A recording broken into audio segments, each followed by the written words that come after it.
اور آفتاب کا روشن چراغ بنایا، اور نچڑتے بادلوں سے موسلا دھار میں برسایا تاکہ ہم اس سے اناج اور نباتات پیدا کریں اور گھنے گھنے باغ۔ بے شک فیصلے کا دن مقرر ہے، جس دن سور پھونکا جائے گا تو تم لوگ فوج در فوج موجود ہوگے، اور آسمان کھولا جائے گا تو اس میں دروازے ہو جائیں گے، اور پہاڑ چلائے جائیں گے تو وہ ریت ہو کر رہ جائیں گے۔ بے شک دوزخ گھات میں ہے، یعنی سرکشوں کے لیے کہ ان کا وہی ٹھکانہ ہے، اس میں وہ صدیوں پڑے رہیں گے۔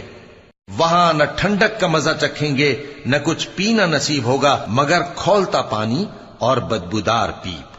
یہ بدلہ ہے ان کے اعمال کے موافق۔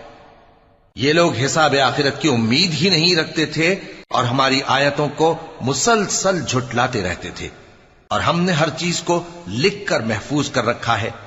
سو اب مزہ چکھو، ہم تم پر عذاب ہی بڑھاتے جائیں گے۔